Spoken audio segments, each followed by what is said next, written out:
Clear. Now the next topic is classification of the function. Next is classification of the function. बच्चों classification of functions में हम लोग 4 तरीके से function को क्लासिफाई करेंगे। बेसिकली ये 2 कैटेगरी हैं आपके पास, ठीक है। अगर मैं यहाँ पे एक शीशा लगा दूं अलग से, ठीक है ना, ये हो गया, तो ये डिफरेंट वेज पे क्लासिफिकेशन हो रहा है, ये डिफरेंट वेज पे क्लासिफिकेशन हो रहा है,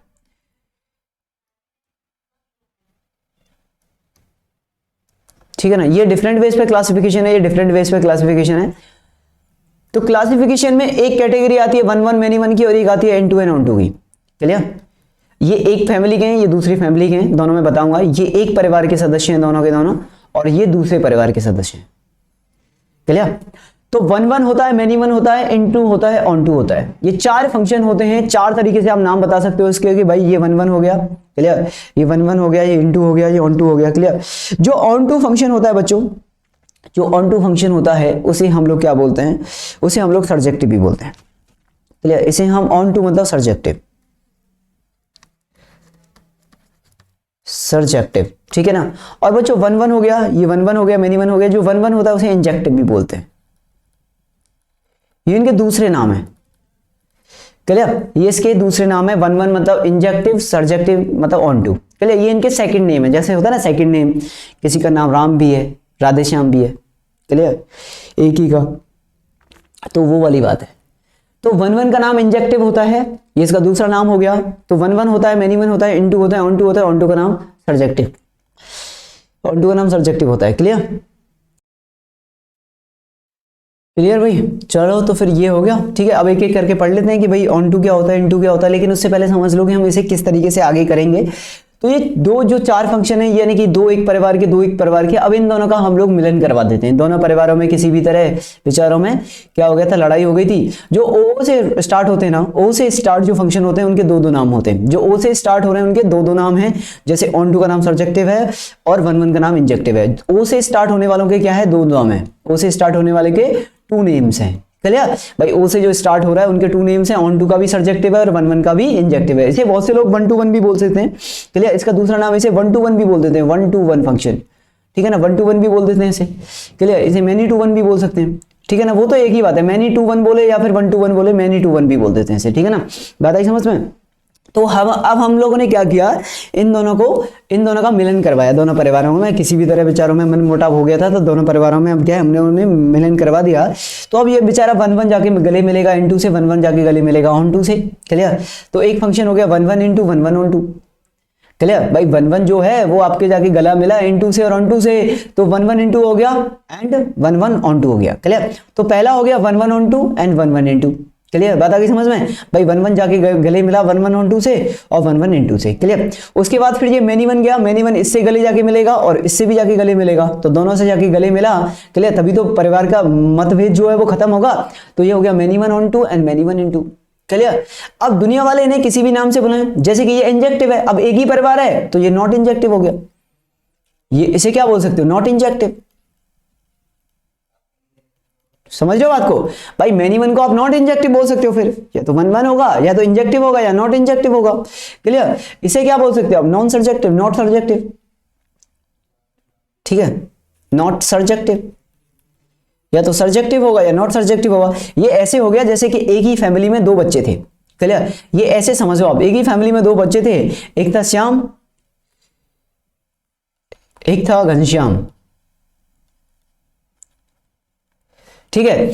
अब इन दोनों का क्या है, दोनों भाई हैं तो शकल मिलती जुलती है, तो एक आदमी ने बोला ये श्याम है, बोलेगा नहीं नहीं ये श्याम नहीं है, ठीक है, इस तरीके से हो गया।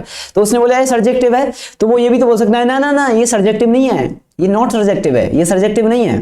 क्लियर। ये तो भैया N2 है, ये तो नॉट सर्जेक्टिव है। क्लियर। तो वो ये भी बता सकता है कि नहीं नहीं साहब ये सर्जेक्टिव नहीं है, ये नॉट सर्जेक्टिव है, ये सर्जेक्टिव है। ऐसे भी तो आइडेंटिफाई कर सकते हैं ना हम लोग, नहीं नहीं ये श्याम नहीं है, ये श्याम नहीं है। क्लियर। ये श्याम नहीं है। तो इस तरीके से भी बोल सकते हो, नॉन इंजेक्टिव या not injective, not surjective. Clear भाई, बात आ गई समझ में। क्लियर। किसी भी तरह की कोई दिक्कत है इसके अंदर। तो अब मैंने बोला यार ये 4 फंक्शन बन जाएंगे, 1 1 N2 से जाके मिलेगा तो 1 1 N2 हो जाएगा, On2 हो जाएगा, 1 1 On2 हो जाएगा, मैनी 1 N2 हो जाएगा, मैनी 1 On2 हो जाएगा।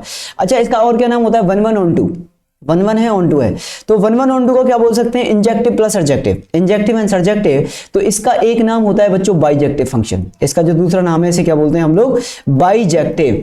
जब दो जेक्टिव मिलते हैं तो क्या बन जाते हैं, वाई। वाई मीन्स क्या होता है, टू। वाई मीन्स क्या होता है बच्चों, टू होता है। वाई मीन्स क्या होता है, टू। क्लियर। तो अब ये वाला सर्जेक्टिव और ये वाला एडजेक्टिव मिले, ये वाला जेक्टिव और ये वाला जेक्टिव मिले तो दो जेक्टिव बन गए, तो वन वन ऑन टू क्या बन गया, बाइजेक्टिव बन गया।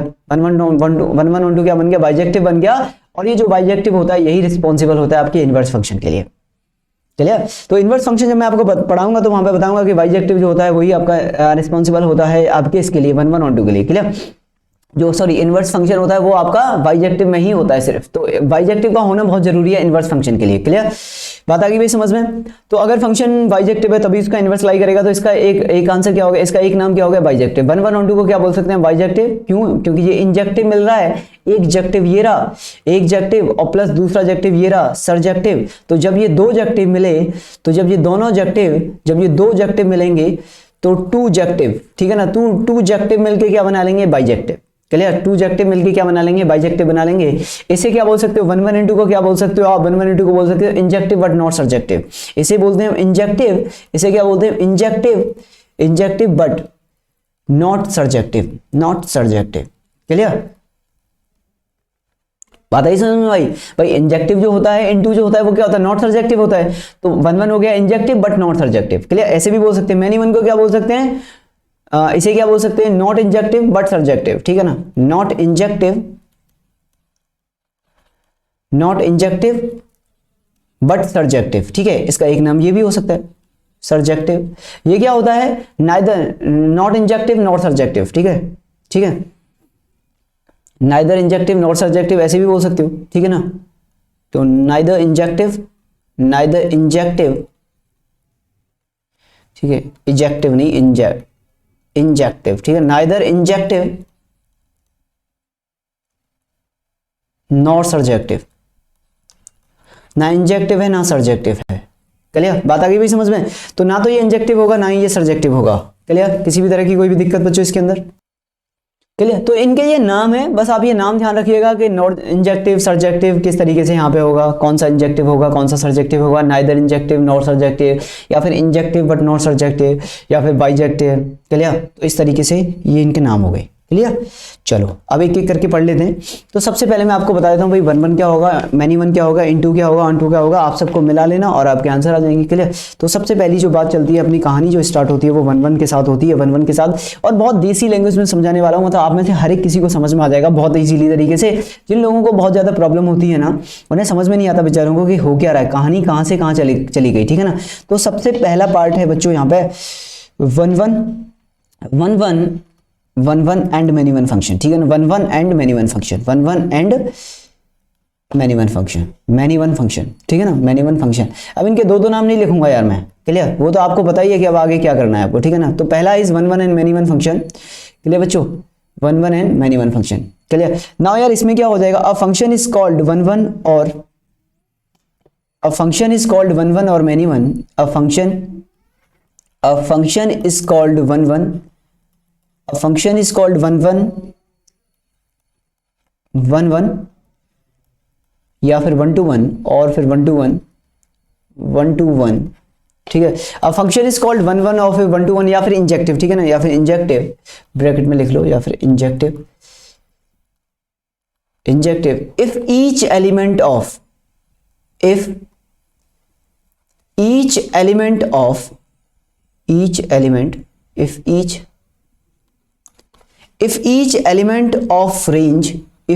element of range has exactly one premise, has exactly one premise, has exactly one premise। चलिए अभी आपको ये समझ में नहीं आया होगा कि एग्जैक्टली प्री इमेज क्या होता है। ठीक है, या ठीक है ना, या फिर no two different element of, no two, दूसरी डेफिनेशन है ना, no two different element of, different element, no two different element of A have same image in B, have same image in B. Clear? ये हो गया। ठीक है, अब आप समझ लो कि मैंने क्या बोला है, फिर आपको समझ में आ जाएगा ये मैंने क्या बोला है। यार ये हो गया मेरे पास ए, एक फंक्शन इस तरीके से डिफाइन होगा आपका, ये हो गया ए यहाँ पे। क्लियर? ये आपका हो गया बी। क्लियर? ये आपका हो गया बी। ओके बच्चों, ठीक है भाई। अब यहाँ पे ये था ए और ये था बी, एक फंक्शन डिफाइन कर दिया हमने ए से बी में। ये आपका हो गया यहाँ पे ए, ये आपका हो गया बी। क्लियर? और ये फंक्शन डिफाइन हो गया यहाँ से लेके यहाँ तक। क्लियर भाई? ये f डिफाइन हो गया, f is defined from a to b। Clear? बात आ गई समझ में? अब क्या करेंगे यार, मान लो आपके पास ये है, यहाँ पे एक हो गया a एलिमेंट, ठीक, यहाँ पे हो गया b, यहाँ पे हो गया c, यहाँ पे हो गया d। क्लियर? और यहाँ पे हमने मान लिया बच्चों, यहाँ पे हमने मान लिया, क्या मान लिया, यहाँ पे अल्फा बीटा गामा डेल्टा मान लेते हैं। अल्फा, यहाँ पे beta, let's say gamma and delta. Clear? इस तरीके से कुछ हो गया है। क्लियर? डेल्टा। तो उसने बोला है यार कि प्री इमेज क्या होता है। देखो इधर से अगर आप देखोगे, ए से बी की तरफ अगर आप देखोगे, ए से अगर आप बी की तरफ देखोगे, ये आंखें कैसी बनी है यार। अगर बच्चों आपने ए से बी की तरफ देखा, ए से ये आपकी नजरें हैं, ठीक है ना, ये आपकी नजरें हैं, और आपने क्या किया, आपने ए से, देखो क्या खूबसूरत आंखें आपकी, ठीक है ना, आपने क्या किया, ए से बच्चों बी की तरफ देखा, तो ए से बी में देखोगे तो वो क्या कहलाएंगे, इमेज। ठीक है, तो ए का इमेज जो है, ए का इमेज जो है, ए का इमेज क्या है, ए का इमेज है अल्फा। ठीक है, तो अल्फा का ए क्या हो गया, प्री इमेज हो गया। समझ में आई बात? जो बी, जैसे मैंने मान लिया ए अल्फा के साथ कनेक्टेड है ऐसे करके, बी जो है वो बीटा के साथ कनेक्टेड है, सी जो है वो डेल्टा के साथ कनेक्टेड है, डी जो है वो गामा के साथ कनेक्टेड है। तो बी जो है उसका जो इमेज है वो हो गया बीटा, और बीटा का जो प्री इमेज होगा, बीटा का प्री इमेज होगा वो हो गया बी, प्री इमेज। तो जब आप ए से बी में देखोगे तो वो इमेज कहलाएंगे, जब बी से ए में देखोगे तो वो प्री इमेज कहलाएंगे। बात आ गई समझ में? जब आप ए से बी में देखते हो, जब आप ए से बी में देखोगे तो वो आपके इमेज कहलाएंगे, जब आप उल्टा देखना स्टार्ट कर दोगे तो प्री इमेज कहलाएगा। यानी कि ये मेरे सामने मिरर लगा हुआ है, अब ये देखो, जैसे मैं मिरर में देख रहा हूं, यहाँ पे ये मेरे सामने मिरर लगा हुआ है, मैं मिरर में देख रहा हूं, तो मैं इधर से देख रहा हूं तो मेरा इमेज दिख रहा है, जो वो इमेज मेरे को देख रही है तो वो प्री इमेज है। क्लियर? लाइक हॉरर मूवी देखी है आपने, हॉरर मूवी देखी है, हॉरर मूवी में क्या होता है, आप वहां से वो हीरोइन देखती है ऐसे करके, यहाँ पे ऐसे करके वो हीरोइन देख रही है, ठीक है, बढ़िया है, और हीरोइन चली जाती है, फिर वहां पे वो इमेज उसकी रह जाती है। आपने देखा है फिल्मों में, भूतों वाली फिल्मों में, तो वो भूतों वाली अब वो देख रही है इमेज, ठीक है, कई बार हीरोइन को डर लगता है ये क्या हो गया, है ना, इस तरीके से। तो जो भूतनी है, जो अंदर है, ठीक है, द गोस्ट, वो उसका यहाँ पे सामने खड़ा हुआ प्री इमेज हो गया, और इसका वो इमेज हो गया। क्लियर? ये है कहानी, ठीक है ना भाई, बात आ गई समझ में? तो आप पहली डेफिनेशन से क्या बोला उसने कि भाई बी जितने भी एलिमेंट है ना यहाँ पे, इसके रेंज के, ये रेंज है भाई, इस रेंज के हर एक एलिमेंट का सिर्फ एक ही प्री इमेज होना चाहिए। अल्फा का कितने प्री इमेज होने चाहिए, एक, बीटा का प्री इमेज एक, डेल्टा का प्री इमेज एक, गामा का प्री इमेज एक। या फिर जो दूसरी डेफिनेशन है ये वाली, ये बोलती है no two different element of A, एक कोई भी दो डिफरेंट एलिमेंट का सेम इमेज नहीं होना चाहिए। यानी कि ये जो है आपका वो ऐसा नहीं होना चाहिए कि आपने बोला भाई कि यहाँ पे मेरे पास ये हो गया ए बी सी, क्लियर, और आप यहाँ पे क्या बोल रहे थे, अल्फा बीटा गामा डेल्टा, और ए में ये आ गया और बी में ये आ गया, तो यहाँ पे क्या हो गया, अल्फा ए और बी का जो है वो सेम इमेज हो गया। ठीक है ना, तो ऐसा नहीं होना चाहिए। यहाँ पे क्या, ए और बी का क्या सेम इमेज है भाई, ए और बी का सेम इमेज आ गया ना, ए का भी इमेज अल्फा है, बी का भी इमेज अल्फा है, तो ये नहीं होना चाहिए। क्लियर? तो no two different element of A will have the same image in B. दूसरी डेफिनेशन ने ये बोला है। बात आ गई समझ में कि नहीं आई? क्लियर? चलो क्लियर, ये हो गया। अब यार एक बात मुझे आप बताओ, इसका नाम क्या था, इंजेक्टिव था ना, इंजेक्टिव बना इंजेक्शन से, आप इसका नाम बताओ मुझे क्या है, इंजेक्टिव नाम है ना इसका क्या नाम है, इंजेक्टिव। आप तो ऐसे याद रखो यार, इसका नाम क्या है, इंजेक्टिव। इंजेक्टिव बोलो या 1 to 1 बोल लो यार, 1 to 1 बोल दो, क्या फर्क पड़ता है, इंजेक्टिव हो गया। इंजेक्टिव किससे बना, इंजेक्शन से, एडजेक्टिव फॉर्म है भाई, ठीक है, एडजेक्टिव फॉर्म है ये इसका, तो इंजेक्शन से बना इंजेक्टिव। इंजेक्शन देखा है, ठोक दिया ठीक है डॉक्टर्स। तो इंजेक्शन जो है वो हर आदमी को एक ही तो लगता है, अदरवाइज बहुत सारी प्रॉब्लम हो जाती है। डॉक्टर क्या करता है, एक इंजेक्शन को एक ही को लगाता है, समझ रहे हो बात को। तो जब आप एक इंजेक्शन को एक ही को लगाएंगे तो मतलब क्या हुआ यहाँ पे कहानी है ना वो ये हो गई बच्चों कि ये तो भाई अपने पास इंसान थे यहाँ पे, और ये हो गई मतलब ये हो गए इंजेक्शन और ये हो गए इंसान। मतलब यहाँ पे ऐसे समझ लो कि यहाँ पे था इंजेक्शन, एक है आपका ए इंजेक्शन, एक हो गया बी नाम से कोई इंजेक्शन, एक हो गया आपका सी नाम से कोई इंजेक्शन, एक हो गया आपका डी नाम से कोई इंजेक्शन। यहाँ पे अपने रमेश बाबू हैं, यहाँ पे अपने घनश्याम बाबू हैं, यहाँ पे अपने, ठीक है, ये हो गया ये हो गया ये हो गई रिया, ठीक है, ये हो गई गीता, ये हो गया श्याम, ठीक है ना, और ये हो गई अपना, ये हो गया पी अपना, जैसे एनी नेम पूजा। क्लियर। अब मान लो भाई ये इंजेक्शन के लिए जाते हैं तो जो ए है वो एक, मतलब जो ए वाला इंजेक्शन है वो किसी एक को तो लगेगा। मतलब मान लो ये ऐसे लगा दिया इंजेक्शन, किसी का भी था, पेन किलर था, ये बुखार का था, किसका भी था, ये एक इसे लगेगा। मतलब एक ये क्या है, ये इंजेक्शंस हैं, ये इंजेक्शंस हैं, ये इंजेक्शन है भाई, कैसे भी देख लो आप, ये इंजेक्शन है, ये पर्सन हो गए। अब एक इंजेक्शन एक को लगेगा, आप जैसे चाहे वैसे लगा दो, आप जिसकी बीमारी जैसी है उसके हिसाब से इंजेक्शन लगा दो, ये ऐसे लग गया, ये ऐसे लग गया, ये ऐसे लग गया। तो एक इंजेक्शन एक आदमी को लगेगा, या फिर आदमी के पॉइंट से देख लो आदमी को सिर्फ एक ही इंजेक्शन लगेगा, इसलिए ये कहलाया इंजेक्टिव फंक्शन, या फिर 1 to 1, मतलब एक को एक, सिंपल 1 to 1। क्लियर, बात आ गई समझ में। तो ये हो गया 1 to 1 फंक्शन, ये हो गया देसी भाषा में, ठीक है ना, बात आ गई समझ में। चलिए अगला बात करते हैं मैनी वन। क्लियर। नेक्स्ट इसमें क्या है, अ function is called many one, a function is called many one, a function is called many one, ठीक है ना, if at least one element of it, at least one element, if at least one element of range has, if at least one element of range has more than one premise, has more than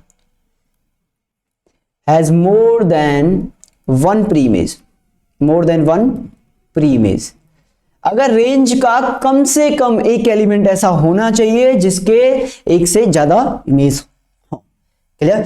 कम से कम एक हो, ज्यादा होंगे तो चलेगा, कम से कम एक element ऐसा होना चाहिए जिसके एक से ज्यादा प्री इमेज हो। या फिर दूसरा डेफिनेशन क्या है, दूसरा एलिमेंट ये है कि if two or more different element, definition और क्या है इसका, if two or more, दो या दो से ज्यादा, different elements of A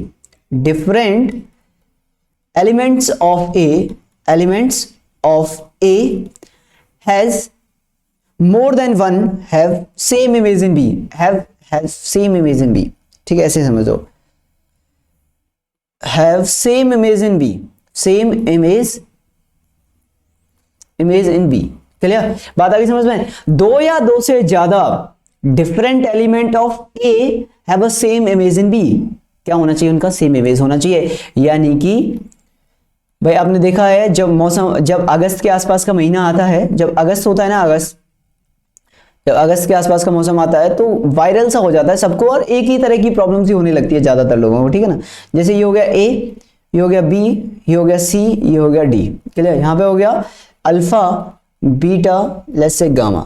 इसने बोला A का इमेज इज दिस, उसने बोला कि भाई A का इमेज क्या है, अल्फा है। क्लियर, A का इमेज अल्फा है। नाउ B का इमेज भी अल्फा है। क्लियर। नाउ C है, उसका इमेज गामा है, और D का इमेज बीटा है। क्लियर, बात आ गई समझ में। ओके, किसी भी तरह की कोई भी दिक्कत, ये आ गया। अब इसमें क्या है, A and B have same image alpha, same image alpha. भाई A और B का क्या है, A और B का जो इमेज है वो अल्फा है, और अल्फा का प्री इमेज क्या है, ये हो गया प्री इमेज। तो किसी भी पॉइंट से देख लो आप डेफिनेशन को, या तो सीधे तरीके से पढ़ लो डेफिनेशन को, इधर से इधर जाते टाइम, A से B में जाते टाइम, या फिर B से A में पढ़ लो डेफिनेशन को, मैंने आपको दोनों ही बता दी। क्लियर, या तो A से B में देख लो या फिर B से A में देख लो, मैंने आपको दोनों डेफिनेशन बता दी बच्चों। क्लियर, बात आ गई समझ में कि नहीं है, किसी भी तरह की कोई भी दिक्कत इसके अंदर, किसी भी तरह की कोई भी दिक्कत, ठीक है ना। अब इन क्वेश्चंस को करने का बोर्ड का एक अपना तरीका होता है, पर मैं उस पर नहीं जाऊंगा क्योंकि बोर्ड आप कंसर्न नहीं है आपका, आपको बोर्ड का एग्जाम थोड़ी देना है, ठीक है ना। अगर आपको बोर्ड का एग्जाम देना, जैसे कि मान लो अगर हम बोर्ड में करते हैं इसी क्वेश्चन को बच्चों, for board, clear, for CBSE board, ठीक है। तो बोर्ड के लिए कैसे करते हैं हम, तो सीबीएसई आपने वहां पे किया होगा, सीबीएसई बोर्ड या फिर जो भी बोर्ड हो आपका, स्टेट बोर्ड हो तो भी क्या फर्क पड़ जाएगा, ठीक है ना। सीबीएसई बोर्ड लिख दिया मैंने, सीबीएसई मेरे माइंड में आ गया इसलिए चलो मैं सीबीएसई काट देता हूँ, ठीक है। तो अगर बोर्ड के पॉइंट ऑफ व्यू से करते हैं हम, बोर्ड के पॉइंट ऑफ व्यू से, तो बोर्ड के पॉइंट ऑफ व्यू से क्या करते हैं, क्लास यहाँ पर 12th में, ठीक है ना, 12th में कैसे करते हैं, तो इंजेक्टिव फंक्शन के लिए क्या करते हैं हम कि f of x1 is equals to f of x2 रख देते, ठीक है, and then x1 is equals to x2 आ जाता, तो ये हो जाता आपका इंजेक्टिव, ये हो जाता आपका इंजेक्टिव। अगर आपने f of x1 is equals to f of x2 रखा, अगर आपने f of x1 is equals to f of x2 रखा और वहां से आपका x1 is equals to x2 आ गया, तो वो आपका कहलाता है इंजेक्टिव।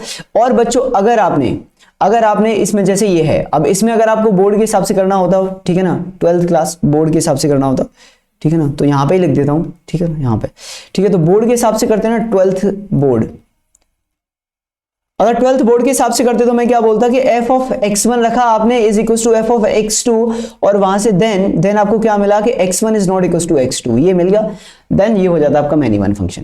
क्लियर भाई, बात आ गई समझ में, क्लियर। तो आपको डेफिनेशन समझ में आया, डेफिनेशन समझ में आ गया दोनों का।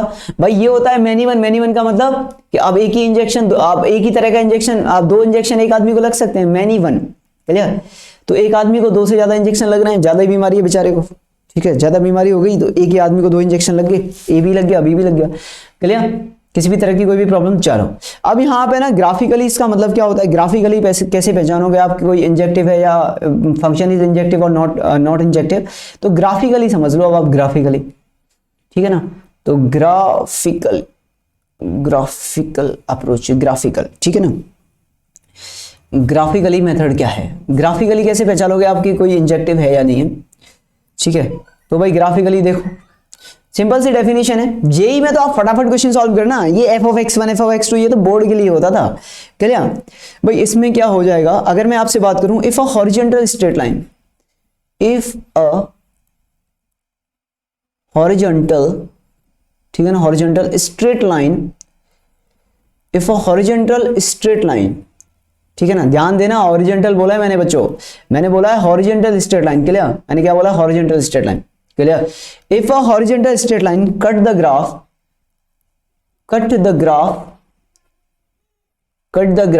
if a horizontal straight line cut the graph at any one point, clear, if a horizontal straight line cut the graph at any one point, clear, then function is, ठीक है, if a horizontal straight line cut the graph at any one point, clear, is one to one function, clear। and if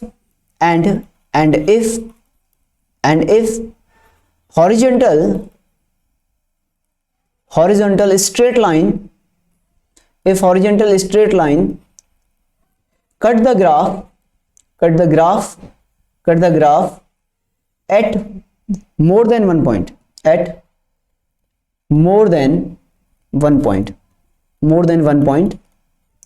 points, then it will be many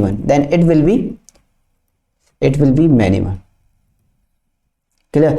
अगर एक horizontal line ने graph को सिर्फ और सिर्फ एक ही जगह पर कट किया तो वो आपकी क्या कहलाएगी, 1 1 कहलाएगी, और अगर एक से ज्यादा जगह पर कट किया तो वो क्या कहलाएगी, फिर आपकी कहलाएगी, क्या कहलाएगी, इज 1 1, ये यहाँ पे 1 1 हो जाएगा, और अगर एक से ज्यादा जगह पर कट किया तो क्या हो जाएगा, वो मैनी वन, ठीक है ना। बात आ गई समझ में।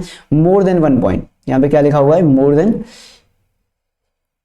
1 पॉइंट, ठीक है ना भाई, यहाँ पे लिखा है मोर देन 1 पॉइंट, ठीक है, यहाँ पे लिखा है एट 1 पॉइंट ओनली, ठीक है, ये अंडरलाइन हो गई लाइंस, क्लियर। बात आ गई समझ में, किसी भी तरह की कोई दिक्कत। अब जैसे मैंने एक ग्राफ बनाया, मैंने बोला यार मेरे पास ना एक ग्राफ ये है, यहाँ पे ये हो गया मेरे पास कोई ग्राफ, और ये हमने एक डायग्राम बना दिया यहाँ से, लेट्स से ये कोई ग्राफ हो गया आपका, ठीक है ना, ये आपका फर्स्ट हो गया, एक ये हो गया।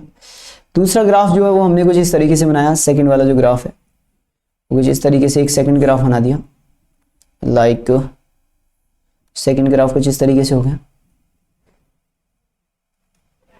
ठीक है ना भाई, इस तरीके से कुछ सेकंड ग्राफ हो गया। ओके, थर्ड ग्राफ हमने कुछ इस तरीके से बना दिया, लाइक थर्ड ग्राफ हो जाएगा आपका यहाँ पे इस टाइप से कुछ, तीसरा जो ग्राफ है वो मैंने कुछ इस तरीके से बनाया, जैसे मैं यहाँ से गया ऐसे करके, और यहाँ से इसमें ये ओपन ब्रैकेट, और फिर यहाँ से ये ऐसे चला गया, क्लियर, ठीक है ना। ये तीसरा ग्राफ हो गया। बताओ जल्दी से कौन कौन सा वेन्यू वन होगा, कौन कौन सा वन वन होगा। कोई भी एक स्ट्रेट लाइन ले लो, कोई भी स्ट्रेट लाइन, ठीक है ना। अगर किसी भी स्ट्रेट लाइन ने इसे अगर एक से ज्यादा जगह पे कट किया तो क्या कहलाएगा, फंक्शन इज मेनी वन। कोई भी स्ट्रेट लाइन ले लो, कितने जगह पे कट कर रही है इसे, सिर्फ एक जगह पे, ठीक है ना। तो ये वाली लाइन ले लो, ठीक है, लाइन 1 या फिर लाइन 2 या फिर कोई भी लाइन ले लो आप, वो इसे हमेशा एक ही जगह पे कट करेगी, ओनली 1 पॉइंट, ठीक है ना। इसने इसे कैसे कितने जगह पे कट किया, यहाँ पे कट किया सर, इसने भी इसे यहाँ पे कट किया, तो ये हो जाएगा आपका 1 1, ये हो जाएगा 1 1। चलिए अब यहाँ पे जैसे ये लाइन लिया आपने, तो ये तो एक जगह कट कर रही है, लेकिन इससे मतलब नहीं है मुझे, ये वाली लाइन देखो 3 जगह कट कर दिया, 1 2 3। कोई भी स्ट्रेट लाइन, कोई भी हॉरिजॉन्टल स्ट्रेट लाइन अगर एक से ज्यादा जगह पर कट करेगी तो फंक्शन इज मेनी वन, तो ये हो जाएगा आपका मेनी वन फंक्शन। 1 2 3, ठीक है, कितने जगह पे कट कर रहा है इसने, 3 पॉइंट पे। ये वाली लाइन, ये तो क्या हो जाएगा, 1 1 हो जाएगा। कोई भी लाइन ले लो, कट कर ही नहीं कर रही, इसे एक ही जगह पे कट कर रही है, तो कोई भी लाइन ले लो आप, इसे जितनी भी लाइन लोगे आप, ठीक है, तो 1 पॉइंट, तो क्या हो जाएगा 1 2 1 फंक्शन। क्लियर भाई, पता की समझ में, ये क्या हो जाएगा 1 2 1 हो जाएगा, ठीक है। किसी भी तरह की कोई दिक्कत, जैसे कि फोर्थ मैंने पॉइंट बोला यहाँ पे, फोर्थ मैंने बोला यार मेरे पास ये वाली लाइन होती, अगर मैं इस तरह का कुछ ग्राफ बनाता बच्चों, यहाँ से जैसे ये आपका ग्राफ हो गया ये वाला, ठीक है ना, ये वाला ग्राफ हो गया आपका, और ये बच्चों क्या हो जाएगा अपने पास यहाँ पे, ठीक है भाई। अगर ये वाला ग्राफ होता बच्चों, तो अगर ये वाला ग्राफ होगा तो ये क्या हो जाएगा, तो इसमें आप कोई भी लाइन बनाओगे, अगर इसमें देखो ये वाली लाइन बनाई, कितने जगह पे, सिंगल जगह, 1 पॉइंट ओनली, 1 पॉइंट, कितने जगह पे कट कर रही है, 1 पॉइंट। ये लाइन 1 पॉइंट, ये वाली लाइन 1 पॉइंट, सब सारी लाइनें क्या है 1 पॉइंट, 1 पॉइंट, ये 1 पॉइंट। लेकिन ये वाली जो लाइन होगी ना, ये वाली 2 पॉइंट, 2 पॉइंट पे हो गया कट, एक ये हो गया, एक ये हो गया, क्लियर। तो क्या हो जाएगा मेनी वन, क्लियर। तो ये क्या हो जाएगा मेनी वन फंक्शन। अब एक बार एक बच्चे ने मुझसे क्वेश्चन पूछा, मैं क्लास में पढ़ा रहा था, तो एक बार एक बच्चे ने मुझसे क्वेश्चन पूछा कि सर आप इसका बताओ, इसका क्या आंसर आएगा, इसका आंसर क्या आना चाहिए। ये अपने पास था, ये था, इसका क्या आंसर आएगा। तो उसने बोला सर देखो आप इसमें कोई भी लाइन ले लो, आप इसमें ये वाली लाइन ले लो, कितने जगह पे कट हो रहा है 1 पॉइंट, 1 पॉइंट, ठीक है ना। ये वाली लाइन कितनी जगह पे कट कर रही है 1 पॉइंट, ये वाली 1 पॉइंट, क्लियर। कोई भी लाइन ले लो, कितनी जगह पर कट कर रही है 1 पॉइंट, तो क्या होना चाहिए, क्या होना चाहिए 1 1। नो, बिग वाला नो, नहीं भाई, इट्स नॉट अ फंक्शन, ये तो फंक्शन ही नहीं है यार, नॉट अ फंक्शन, ये तो फंक्शन ही नहीं है। कैसे यार, ये तो इसे कट कर रही है, लेकिन मेरे बच्चों ये बताओ कि जब आप एक वर्टिकल लाइन खींचोगे तो उसने तो इसे 2 जगह पे कट कर दिया। जब आप एक वर्टिकल लाइन खींचोगे तो कितना है, वर्टिकल लाइन कितनी जगह पे कट कर रही है 2 जगह पे। तो ये जो वर्टिकल लाइन है ना, वर्टिकल लाइन ने कितने जगह पे कट कर दिया, सिर्फ 2 पॉइंट पे, और 2 पॉइंट पे कट होते क्या हो गया, not a function, not a function. क्या बताया था स्टार्टिंग में फंक्शन की डेफिनेशन में, कि कोई भी वर्टिकल लाइन फंक्शन को एक से ज्यादा जगह पे कट नहीं कर सकती। अगर कट कर दिया तो वो फंक्शन ही नहीं होगा। जो फंक्शन ही नहीं है उसमें काय बात का भैया, इन 1 1 और 2, जो फंक्शन ही नहीं है वो तो 1 1 और 2 की बात ही नहीं करेंगे उसमें, तो हम समझ रहे हो बात को, नहीं समझ रहे हो, तो जो फंक्शन ही नहीं है उसमें तो 1 1 और 2 की बात ही नहीं होगी। क्लियर, किसी भी तरह की कोई दिक्कत इसके अंदर। चलिए नेक्स्ट, इसके अंदर फर्स्ट हो गया graphical. Second point, second important point is even function, even functions हो गया आपका, पीरियोडिक फंक्शन हो गया आपका, क्या हो गया, पीरियोडिक फंक्शन हो गया बच्चों, ठीक है ना। पीरियोडिक फंक्शन भी मैंने पढ़ाया नहीं है, पढ़ा दूंगा अभी आपको। पीरियोडिक फंक्शन हो गए, ओके।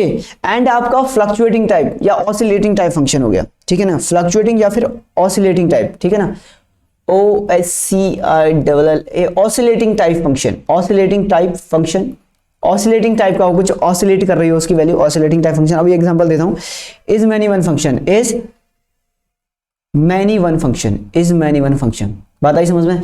तो जो आपका इवन फंक्शन होता है या फिर पीरियोडिक फंक्शन है या फिर जो आपका ऑसिलेटिंग टाइप फंक्शन है, वो कैसे फंक्शन कहलाते हैं आपके, वो आपके मैनी वन फंक्शन कहलाते हैं। क्लियर, वो कैसे फंक्शन कहलाएंगे आपके, वो मैनी वन फंक्शन कहलाएंगे आपके। क्लियर भाई, ठीक है ना, वो कैसे फंक्शन कहलाएंगे आपके, वो आपके मैनी वन फंक्शन कहलाएंगे। ठीक है भाई, बात आ गई समझ में, नहीं आ गई, किसी भी तरह की कोई दिक्कत है इसके अंदर, किसी भी तरह की कोई दिक्कत है? समझ में आ गई बात? तीसरा जो पॉइंट है वो ये है भाई इसके अंदर कि function which have multiple roots, functions which have multiple roots, functions which have multiple roots. तो functions which have multiple roots, functions which have multiple roots are many one functions। Clear? अब जैसे कि मैंने बोला यार मेरे पास क्या है, x माइनस 5 है और यहां पे मेरे पास x माइनस 4 हो गया, fx is equal to, clear? तो इसमें क्या है, x इक्वल टू 5 भी इसका रूट है एंड x इक्वल टू 4 भी इसका रूट्स हैं ये तो इसके, क्लियर? तो इसके क्या आ जाएंगे, दो आंसर आ जाएंगे, क्लियर? 5 एंड 4। तो ये क्या हो जाएगा, मैनी वन फंक्शन हो जाएगा, क्लियर? फोर्थ वाला जो पॉइंट है बच्चों वो क्या है अपने पास, तो फोर्थ वाला पॉइंट जो है वो कहलाएगा आपके पास यहां पे कि इवन डिग्री पॉलिनोमियल्स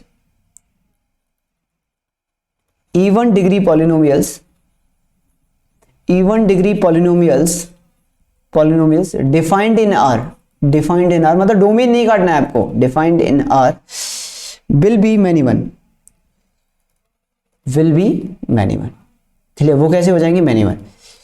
तो जो इवन डिग्री पॉलिनोमियल्स होते हैं जैसे एक्स स्क्वायर हो गया, x4 हो गया, x की पावर 6 हो गया, x की पावर 8 हो गया, या फिर कोई भी जैसे x square plus x plus 5 इस तरह का, तो वो जितने भी फंक्शन है आपके जो इवन डिग्री पॉलिनोमियल हैं, डोमेन नहीं काटना है आपको, डोमेन ऐसा नहीं कि डोमेन काट के रख दिया, तो बिना डोमेन काटे हुए मतलब डिफाइंड आर में डिफाइन होना चाहिए, पूरा डोमेन उसका आर रहना चाहिए, तो वो आपके मैनी वन फंक्शन कहलाते हैं, क्लियर? लेकिन इसका ये मतलब नहीं है कि और डिग्री पॉलिनोमियल फिर 1 1 हो गया, ठीक है ना? तो यहां पर डिस्क्लेमर दे रहा हूं मैं आपको, और degree polynomial may be odd degree polynomial may be 1 1 और मे बी 1 1 और मैनी वन, मे बी 1 1 और मैनी वन,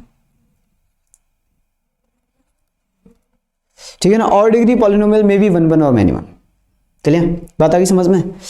ठीक है भाई, ये हो गया फोर्थ। पांचवा हो गया for a continuous function to be 1 1, for a continuous function to be 1 1, for a continuous function to be 1 1 if it should be entire, if for a continuous function to be 1 1 it should be entirely, it should be entirely decreasing or increasing, if it तो लिखा ही नहीं इसमें, if it should be entirely decreasing or increasing। अगर आपके पास कोई भी continuous function है जो कि या तो इंक्रीजिंग है या डिक्रीजिंग है, तो वो फिर 1 1 होगा। अगर आपके पास कोई भी कॉन्टिन्यूअस फंक्शन है जो कि इंक्रीजिंग है या फिर डिक्रीजिंग है, क्लियर? वो क्या कहलाएगा आपका, वो आपका 1 1 कहलाएगा, ठीक है ना? Otherwise many one, clear? Otherwise many one, clear? ये हो गया। Next 6th point is for a differentiable function, differentiable अगर कोई फंक्शन डिफरेंशिएट हो सकता है, फॉर अ डिफरेंशिएबल फंक्शन, अगर कोई भी फंक्शन है जो कि डिफरेंशिएबल हो सकता है आपका, it would be 1 1 if its derivative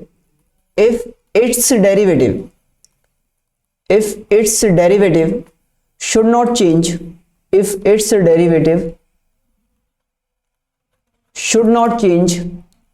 should not change its sign। For a differentiable function it would be 1 1 if its derivative should not be changed, अगर इसका डेरिवेटिव साइन चेंज ना करे, if its derivative should not change its sign, clear? तो वो क्या कहलाएगा आपका, वो आपका 1 1 कहलाएगा। यानी कि dy अपॉन dx है वो या तो प्लस से प्लस ही रहे या फिर माइनस से माइनस ही रहे, तो उस केस में वो क्या कहलाएगा, वो आपका कहलाएगा 1 1। अगर वो डेरिवेटिव साइन चेंज कर रहा है, यानी कि dy अपॉन dx आपका प्लस भी हो सकता है माइनस भी हो सकता है, तो फिर वो आपका 1 1 नहीं कहलाएगा, वो फिर मैनी वन कहलाएगा, क्लियर? नोट करके एक चीज लिख लो यहां पे, नोट करके, फंक्शन या तो 1 1 होगा या फिर मैनी वन होगा। अतः ऐसा नहीं हो सकता कि दोनों ही ना हो, नाइदर 1 1 नॉर मैनी वन वाला कोई सीन नहीं होता इसमें, नाइदर 1 1 नॉर मैनी वन वाला कोई भी सीन नहीं होता है बच्चों। या तो फंक्शन 1 1 होगा, नहीं तो फिर मैनी 1 होगा, उसे एक तो होना ही पड़ेगा दोनों में से, ठीक है ना। तो फंक्शन या तो 1 1 होगा या फिर मैनी 1 होगा, दोनों में से एक होना ही होना है उसे, ठीक है। तो फंक्शन एफ एक्स 1 1 होगा, 1 1 होगा, 1 1 होगा, या फिर मैनी 1 होगा, या फिर क्या होगा, मैनी 1 होगा। But it's not possible, but it's not possible कि कुछ भी ना हो, कि नाइदर 1 1 नॉर मैनी 1 हो जाए, ठीक है ना।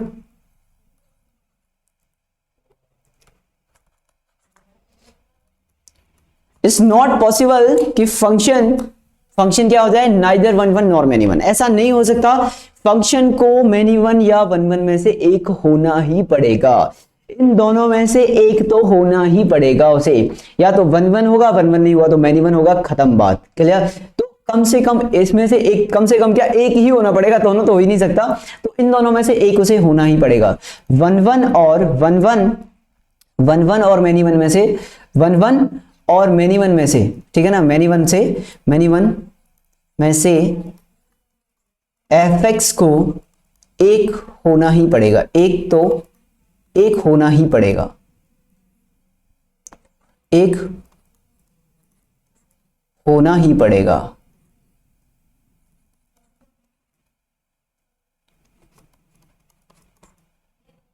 यार इससे ज्यादा मैं नहीं बता सकता आपको डिटेल में, चलिए बहुत ही सिंपल सी लैंग्वेज में बता दिया यार मैंने आपको कि यार दोनों में से एक तो होगा ही होगा, या तो 1 1 होगा या मैनी 1 होगा, या तो इनटू होगा या ऑन टू होगा, क्लियर। तो मतलब फंक्शन जो होता है वो इन चार में से एक होता है हमेशा, फंक्शन जो होता है वो ऑलवेज इन चार में से होता है, जो कि मैंने स्टार्टिंग में बताया था ना आपको, चार। ये जो चार मैंने आपको बताया ना बच्चों, ये चार अभी जो आपको स्क्रीन पे दिख रहे हैं इस समय, इन चार में से फंक्शन को एक होना ही पड़ता है। इन चार कैटेगरी के अलावा पांचवी कैटेगरी कोई नहीं है, इन चार में ही क्लासिफिकेशन जाता है, 1 1 ऑन टू होता है, या फिर 1 1 इनटू होता है, या फिर मैनी 1 ऑन टू होता है, या फिर मैनी 1 इनटू होता है, ठीक है। इन चार में से कोई एक ही होगा हमेशा, ऐसा नहीं हो सकता कि इन चार में से चला जाए। अकेला 1 1 भी नहीं होगा, क्लियर, 1 1 के साथ ऑन टू आएगा या फिर इनटू आएगा, मैनी 1 के साथ ऑन टू आएगा या इनटू आएगा, मैनी 1 के साथ, ठीक है ना, बात आ गई समझ में। तो ये कहानी है फंक्शन की। तो इन चार जो मैंने आपको रिलेशन बताया, इन चार में से एक तो उसे होना ही पड़ेगा ऑलवेज, क्लियर भाई, बात आ गई समझ में, किसी भी तरह की कोई दिक्कत। नाउ नेक्स्ट पे बात करते हैं हम, क्लियर। नेक्स्ट हम बात करते हैं into and onto function, clear. तो next is into and onto function,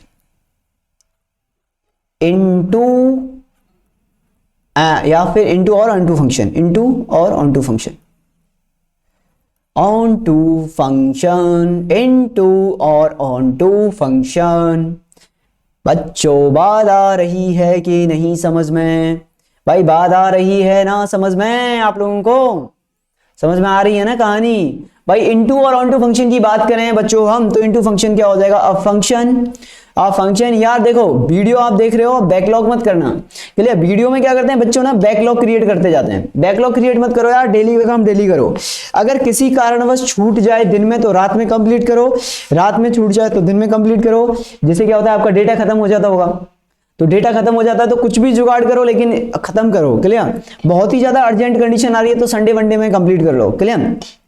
a function F X, a function F X, ठीक है ना, defined from A to B, ये कोई फंक्शन मेरे पास A to B, is called into if range of the function, if range of the function, if बच्चों range of the function is a proper subset of, is a proper subset of codomain, proper subset of codomain, ठीक है ना। Codomain क्या होता है, जिसमें range के element को देखते हो आप। तो function F X defined from A to B is called into if range of function is a proper subset of codomain. यानी कि प्रॉपर सबसेट को कैसे लिखते हैं, range of function is a proper subset of codomain. बात आ गई समझ में भाई। अपने पास कहानी क्या थी, क्लियर। इसका मतलब क्या है, इसका मीनिंग समझ लो, या सिंपल सी भाषा में इसका मीनिंग समझो क्या है। इसका मीनिंग ये है, इसका मीनिंग क्या है, ठीक है ना। तो मैं आपको यहाँ पे मीनिंग एक्सप्लेन करने की कोशिश कर रहा हूँ अभी, ठीक है ना। तो इसका मीनिंग ये है, ठीक है ना, मीनिंग ये है कि at least codomain contain at least one element, codomain मतलब एलिमेंट ऑफ वी, ठीक है। कोडोमेन मतलब क्या है, elements of V, element of V, ठीक है ना। Codomain contains at least one element, at least one element which is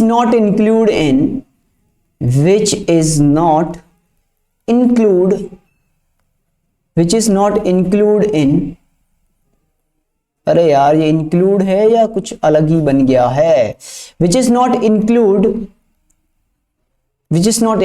in range। भाई इससे सिंपल तरीके से नहीं बता सकता मैं आपको, which is not include in range, ठीक है ना। तो अगर कोडोमेन के अंदर कोई भी एक ऐसा एलिमेंट है जो कि रेंज में नहीं आता है, दैट इज कॉल्ड क्या हो जाएगा, इनटू फंक्शन। क्लियर। अब वही अपने बना लो भाई, ठीक है। अलका पिंड, ये क्या है, उल्का पिंड है, ये उल्का पिंड है ना, ठीक, ये उल्का पिंड है आपके, है ना। तो भाई ये दो उल्का पिंड आ गए, ठीक है। अभी मजाक कर रहा हूँ ना, पूछना मत मुझसे कि उल्का पिंड क्या होता है ना। तो यार बच्चों ये हो गया अपने पास, यहां पर ये हो गया ए, ये हो गया बी, ये हो गया सी और ये हो गया डी। यहाँ पे हो गया लेट्स से 1, यहाँ पे हो गया 2, यहाँ पे हो गया 3, यहाँ पे हो गया 4, यहाँ पे हो गया 5। क्लियर। तो ऐसा कुछ है, उन्होंने बोला यार इसे डिफाइन करो।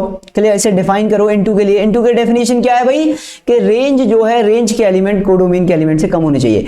कोडोमेन में कौन कौन है, कोडोमेन में कौन कौन है, यहाँ पे कोडोमेन में कौन कौन है, 1 है, 2 है, 3 है, 4 है, 5 है। कोडोमेन के अंदर कौन कौन है, 1 है, 2 है, 3 है, 4 है, 5 है। तो कोडोमेन के अंदर ये एलिमेंट है भाई, बात आ गई समझ में। ओके, मैंने बोला यार ए जो है वो एसोसिएट है एक 1 के साथ, बी जो है वो 5 के साथ है, सी जो है वो 3 के साथ है, डी जो है वो आपका 3 के साथ है। कुछ भी कर लो कोई फर्क नहीं पड़ता। क्लियर। 3 जो है वो 3 के साथ, डी जो है वो 3 के साथ है। क्लियर। तो फंक्शन तो है। अब इसमें क्या हो गया कि 2 और 4 नॉट इंक्लूड इन रेंज। इसका मतलब रेंज क्या हो गया इसका, तो रेंज क्या आ गया बच्चों, रेंज ऑफ फंक्शन आ जाएगा अपने पास, 1 आ जाएगा, 3 आ जाएगा, 5 आ जाएगा। क्लियर। मतलब 2 and 4 not in range. Clear. तो इसका मतलब क्या हो गया, ये आपका हो गया इनटू फंक्शन। कम से कम एक एलिमेंट कोडोमेन में ऐसा होना चाहिए जो कि रेंज में ना हो। अगर एक से ज्यादा आ जाए तो सर क्या होगा, आने दो, अच्छी बात है, आप जल्दी देख पाओगे, आप जल्दी देख लोगे। क्लियर, बात आ गई समझ में। तो रेंज के अंदर क्या है, रेंज जो है वो कोडोमेन का प्रॉपर सबसेट होना चाहिए। बात आ गई समझ में, किसी भी तरह की कोई दिक्कत इसके अंदर। क्लियर, पहली डेफिनेशन। नाउ दूसरी डेफिनेशन क्या बोलती है कि a function will be onto if function will be on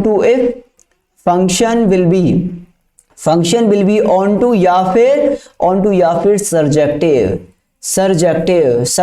ठीक है ना। तो function will be onto या फिर surjective if range is equals to codomain. Simple, यानी कि all the element of codomain will include in the range. Range के अंदर कोडोमेन के सारे एलिमेंट आने चाहिए, तभी वो आपका क्या कहलाएगा, सर्जेक्टिव कहलाएगा। वेयर इज आर उल्का पिंड्स, ये हमारे उल्का पिंड आ गए। क्लियर भाई, बात आ गई समझ में। ये उल्का पिंड को थोड़ा ग्रेविटी के कारण हमने खिसका दिया, अच्छा मोटा कर देते हैं। चलो, सुविधाएं हैं अपने पास यहाँ पे। क्लियर बच्चों, बात आई समझ में। ये हो गया अपने पास ए, ये हो गया अपने पास बी, ये हो गया अपने पास सी, ये हो गया अपने पास डी, ये हो गया अपने पास 1, ये हो गया अपने पास 2, ये हो गया अपने पास 3, ये हो गया अपने पास 4। क्लियर। यहाँ पर जो है बच्चों वो क्या है, ए आपका 2 के साथ एसोसिएट है, बी जो है आपका वो 3 के साथ एसोसिएटेड है, डी जो है वो आपका 1 के साथ है और सी जो है वो आपका 4 के साथ है। क्लियर। तो यहाँ पे कोडोमेन क्या था, यहाँ पे कोडोमेन क्या था, कोडोमेन था अपने पास क्या बच्चों, 1 था, 2 था, 3 था, 4 था। रेंज क्या है आपका, 1 है, 2 है, 3 है, 4 है। तो range is equal to codomain, यानी कि ये हो गया आपका ऑन टू फंक्शन सर्जेक्टिव। वैसे भी आज सर्जरी कब करते हैं हम, सर्जरी तब करते हैं जब आदमी को पूरा बेहोश कर देते हैं। क्लियर, कंप्लीट रेंज, कंप्लीट यहां से लेके यहां तक, पैरों तक पूरा बेहोश कर दो।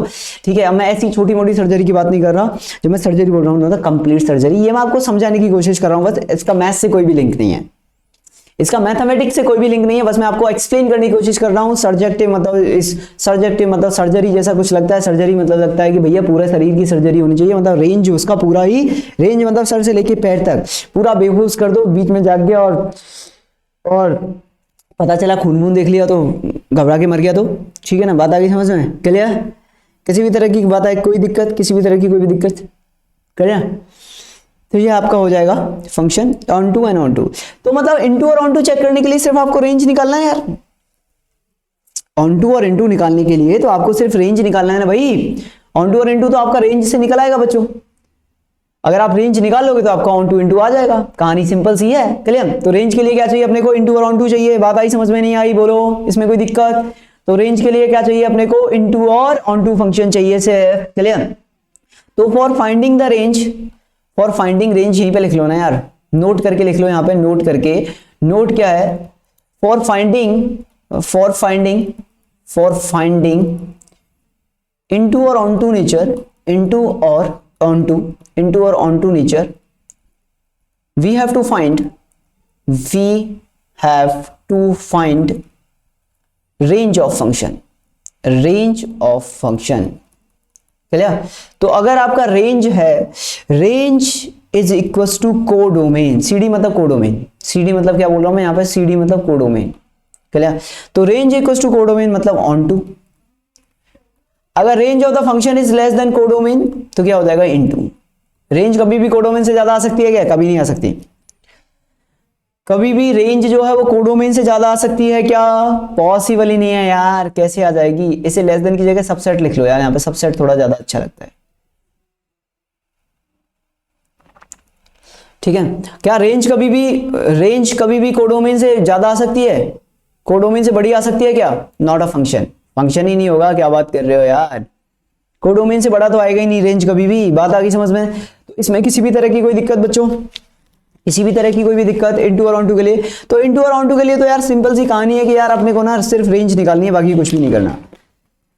क्लियर? आपको रेंज निकालनी है और कुछ भी नहीं करना इनटू और ऑन टू के लिए। तो चलो भाई, क्लियर? किसी भी तरह की कोई दिक्कत? क्लियर? तो आपको कहानी समझ में आ गई क्वेश्चंस की, किस तरीके से हम ये वाली प्रॉब्लम सॉल्व करेंगे यहाँ पे। क्लियर? किस तरीके से ये वाले क्वेश्चन सॉल्व करेंगे। चलो एक क्वेश्चन में जैसे बोलूं आपसे, एक मैंने क्वेश्चन बोला यहाँ पे कि यार मेरे पास ना fx इज इक्वल टू, बच्चों गिवन है fx is defined from r plus fx is defined from let me check, f is defined from r plus to r। Clear? And f of x is equal to x square. Check into और onto function. Check onto और into. ठीक है ना? Check into और onto function. Okay, तो यार fx is equal to, fx is defined from, ये हो गया इसका डोमेन। डोमेन क्या हो जाएगा इसका? इसके सॉल्यूशन की बात करते हैं ना बच्चे। इसका डोमेन क्या है? Domain of f is r plus. Range क्या है बच्चों? Range of the function is r plus. X square का जो ग्राफ बनता है वो किस तरीके से बनेगा? एक्स स्क्वायर का जो ग्राफ आएगा वो इस तरीके से आ जाएगा भाई।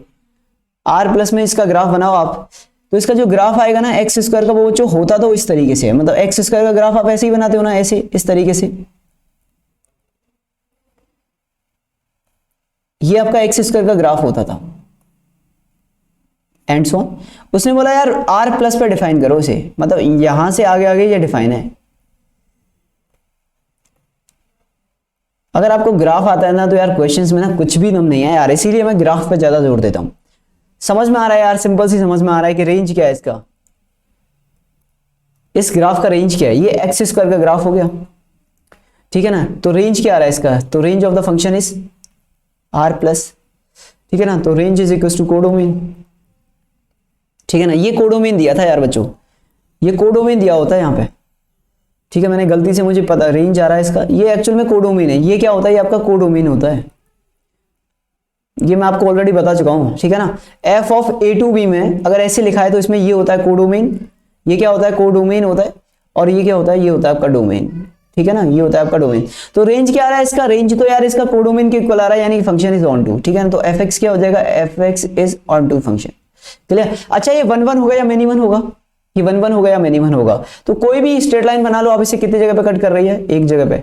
कोई भी स्ट्रेट लाइन ले लो आप, कितने जगह पे कट कर रही है इसे, एक जगह पे कट कर रही है, तो कैसा फंक्शन हो जाएगा ये, कैसा फंक्शन हो जाएगा भाई, ठीक है ना। देखो एक जगह पे कट कर रही है इसे, कोई भी लाइन ले लो आप, एक ही जगह पे कट कर रही है, तो कैसा फंक्शन हो जाएगा, ये हो जाएगा आपका 1 1 फंक्शन, ठीक है ना। तो 1 1, तो 1 1, तो इसका कंप्लीट नाम क्या हो जाएगा, कंप्लीट नाम हो जाएगा इसका 1 1 ऑन टू फंक्शन। तो fx is 1 1 onto function, 1 1 onto function, 1 1 onto function, यानी कि क्या है, ये बाइजेक्टिव है, fx is a bijective function, ठीक है ना, बाइजेक्टिव फंक्शन लिख लो आप इसे यहाँ पे, ठीक है। तो fx कैसा हो जाएगा, अपने पास बाइजेक्टिव फंक्शन आ जाएगा, ठीक है भाई। बात आ गई समझ में, किसी भी तरह की कोई भी प्रॉब्लम इसके अंदर, कहानी सिंपल है, समझ में आ गई कहानी, क्लियर, ओके, ठीक है बच्चों।